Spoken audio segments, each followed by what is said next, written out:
दाता भला करे। मैंने जो ये सीरीज शुरू की है आत्मा से परमात्मा तक, इसमें बहुत सी बातें ऐसी हैं जो आपने पहले नहीं सुनी है या आपके अनुभव में नहीं आई है। इन बातों को कहने का मेरा मकसद ये है कि ये मैं जो दे रहा हूँ आपको, ये ऑडियोस, ये एक पैमाना है, एक मीटर है, जिससे आपको ये मालूम पड़ जाएगा कि आपकी आंतरिक अवस्था कैसी है, आपकी आध्यात्मिक यात्रा कैसी चल रही है, और इसमें जो कुछ भी होता है वो आपके साथ हो रहा है या नहीं हो रहा, यानी आपकी आध्यात्मिक यात्रा के सुचारू रूप से चलने की इसमें पुष्टि होगी। और ये जो ऑडियो है इसमें मैंने आंतरिक सूक्ष्म शरीर में जो हमारे तत्व हैं उनसे जो आवाज़ पैदा होती है, वो किस तत्व से कौन सी आवाज़ पैदा होती है, कैसे होती है, उसका मैंने इसमें जिक्र किया है। और मूल रूप में ये समझिए कि दो चीज़ों के टकराने से आवाज़ पैदा होती है, उसको नाद कहते हैं।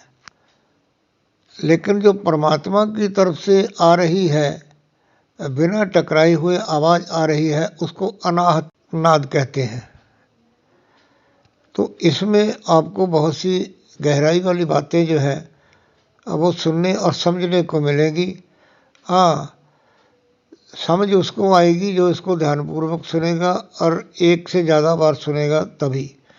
कोई ऐसे भाग्यशाली जीव हैं जिनकी ये अवस्था बन गई है कि उनको एक बार में ही समझ आ जाती है। अब यहाँ पर मैं एक आपसे विनती कर रहा हूँ और उसको आप ज़रूर ध्यानपूर्वक सुनिएगा और मानिएगा।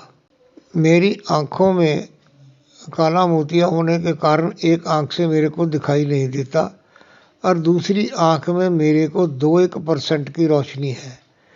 आप लोग जो ऑडियो को सुनते हैं या सुनने से पहले ही आप मेरे को उसकी रसीद भेजना शुरू कर देते हैं, यानी कोई धन्यवाद करता है, कोई हाथ जोड़ता है, कोई परमात्मा का नाम लिखता है, कोई कुछ लिखता है। वो जो आप लिखते हैं वो मेरे को जो है ना दिखाई नहीं पड़ती हैं, बहुत बारीक होती है। इसीलिए मैंने कहा है कि किसी ने कुछ पूछना हो तो मेरे को वॉइस मैसेज करे। और दूसरी बात, बहुत से साधक जो हैं अब वो सुनते हैं और वो यूट्यूब के कमेंट में जाके लंबे लंबे कमेंट करते हैं। तो मैंने जैसे कहा कि मैं नहीं देख सकता हूँ, मैंने इसीलिए अपनी ऑडियोज़ के ऊपर अपना नाम और फ़ोन नंबर दिया है।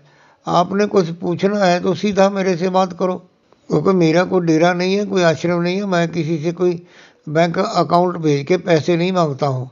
मैंने जो कुछ भी कहा है बिल्कुल स्पष्ट कहा है। आप उसमें लिखते हैं, मेरे को फिर किसी बच्चे का सहारा लेना पड़ता है, वो मेरे को पढ़ के बताते हैं, तो वो आप ऐसा समझिए कि वो मेरे को अच्छा नहीं लगता है। मैं आपके लिए दे रहा हूँ अपने ज्ञान रूपी प्रसाद को, आप उसको ग्रहण कीजिए, अपने अंतर में उसको समाने की जो है ना वो प्रक्रिया अपनाइए। आपके साथी कोई हैं इस लाइन में तो मेरे साथ नहीं जुड़े हुए हैं, आप उनके साथ शेयर कीजिए मेरी ऑडियोज़ को, अपने जो लोकल ग्रुप्स हैं उसमें डालिए। आपकी जो फेसबुक फ्रेंड लिस्ट है या फेसबुक पब्लिक है उसमें डालिए। देखिए, जैसे मैंने चाहा है कि किसी का भला हो, जो मेरे को मेरे गुरु महाराज ने दिया है मैं आगे बांट दूँ, ऐसे ही आप भी जो है ना किसी न किसी का जो इस रास्ते का राही हो उसको देख के भला कर सकते हैं।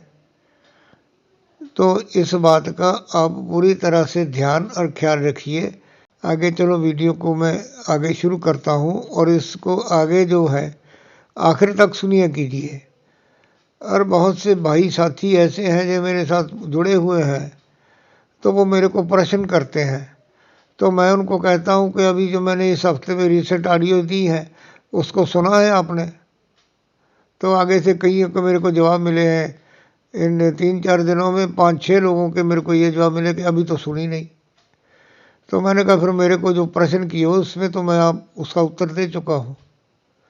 आपके सवालों के जवाब के रूप में भी मैं ये सारी ऑडियोज बनाता हूँ। चलिए आगे शुरू करते हैं। जैसा मैंने आप जी के साथ पहले के भागों में स्पष्ट किया है, किसी का नाम लिया, उसका स्मरण किया, उसको याद किया तो हमारे ध्यान में बस गया, ध्यान में लगे तो उसके बाद जो है वो हमारे शरीर की प्राण शक्ति ऊपर को उठी, केंद्र खुले, जागृत होना शुरू हुए। अलग अलग प्राण शक्ति ऊपर को उठी, अध्यात्मक की शक्ति से केंद्र खुले, वो ऊपर को उठे, प्रकाश के पुंज दिखाई दिए। तो सिमरन से हम लोग ध्यान में पहुँचे और ध्यान से हम लोग धुन में पहुँचे। जैसा मैंने कहा है कि जो सूक्ष्म नाड़ी आगे आई तो उसने भंवरे की गूंज, भंवर गुफा की यात्रा की। उसके बाद मैंने ये जो 4 प्रमुख तत्व हैं उनका वर्णन आप जी से किया। अब मैं इन चारों तत्वों से उत्पन्न होने वाली जो ध्वनि है उसके ऊपर चर्चा शुरू कर रहा हूँ। सबसे पहले हम चलते हैं माटी के तत्व। माटी का जो तत्व है ये जैसे कांसा या पीतल होता है, वो धातु को गर्म करके और माटी का जो है ना वो मोल्ड बना के, फर्मा बना के उसमें डाला जाता है, उसका धातु का मिश्रण बनाया जाता है, उसमें डाला जाता है। जैसे तांबा है, तांबे में कांसे डालते हैं, जिस्ता डालते हैं, तो वो ध्वनि जो निकलती है वो माटी के तत्व की ध्वनि निकलती है। जैसे घंटी है, बड़ा घड़ियाल है, ऐसे ही जो माटी से, पीतल से, मेटल से बने हुए जो साधन होते हैं उनके साथ अगर कोई चीज़ टकराती है, घंटी में बीच में एक छोटा लट्टू होता है, वो टकराता है तो ध्वनि पैदा होती है। यानी टकराने से जो ध्वनि पैदा होती है उसको नाद कहते हैं या आवाज़ कहते हैं। इसी तरह हमारा ये जो सूक्ष्म शरीर है, जो हमारी आत्मा है, वो सूक्ष्म शरीर के सूक्ष्म तत्वों से जब टकराती है तो जिस तत्व के साथ वो टकराती है तो उस तत्व की आवाज़ पैदा होती है। यानी माटी के तत्व की आवाज़ जो है वो खन की आवाज़ है, छनकने की आवाज़ है, घन की आवाज़ है। तो वो माटी के तत्व की आवाज़ है वो अलग अलग जो है ना वो साधकों को सुनाई देती है।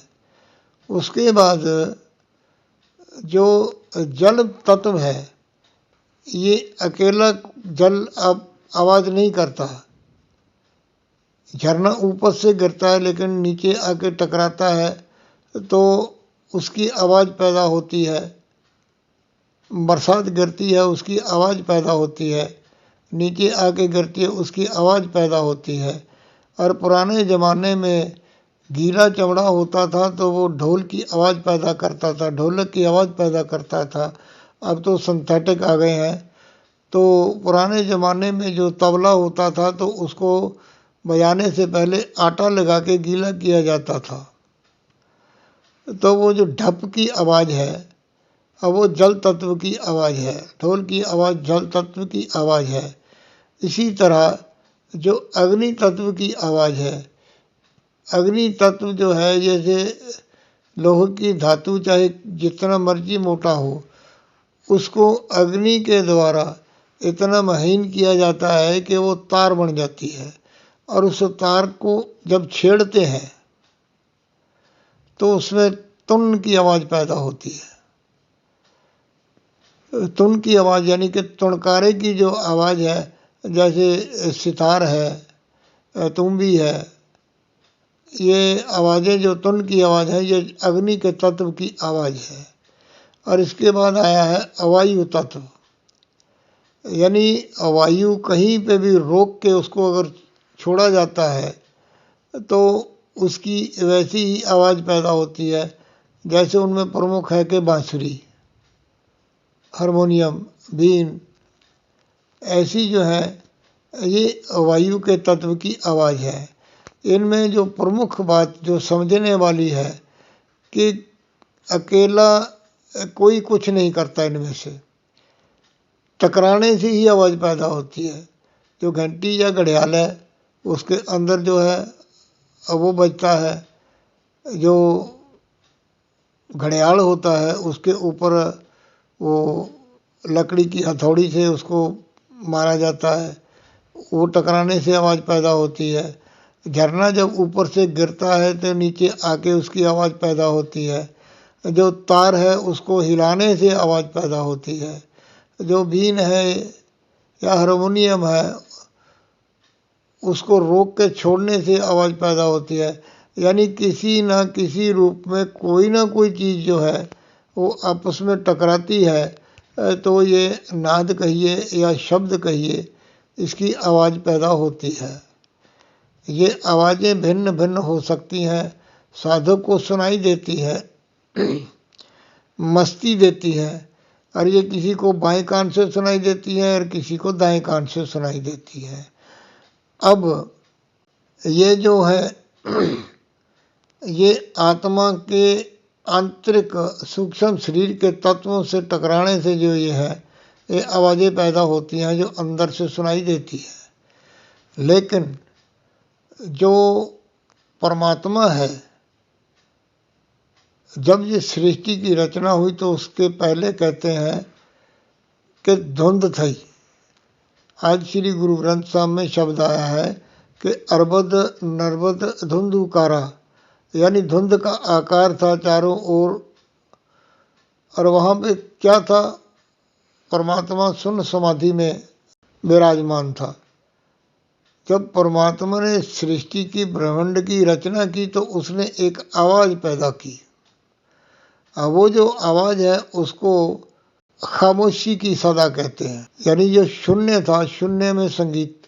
आप लोग कभी किसी खाली रिक्त स्थान में गए हो, किसी बड़े हॉल में गए हैं, दरवाज़ा खोल के आप उसमें प्रवेश करते हैं तो आपको वहाँ भी एक जो है ना वो आवाज़ सुनाई देती है।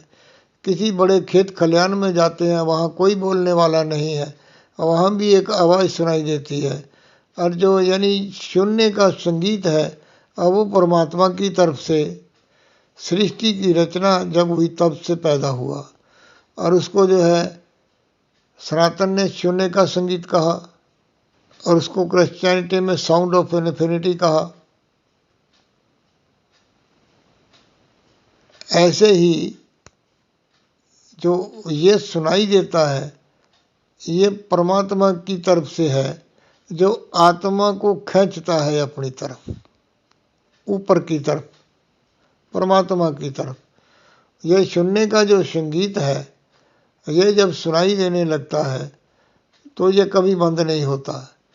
जो मैंने पहले चर्चा की है, आवाज़ नाद सुनाई देते हैं, वो सुनाई देने जब शुरू हो जाते हैं तो बंद नहीं होते हैं, लेकिन वो आत्मा को परमात्मा से जोड़ने का काम करते हैं।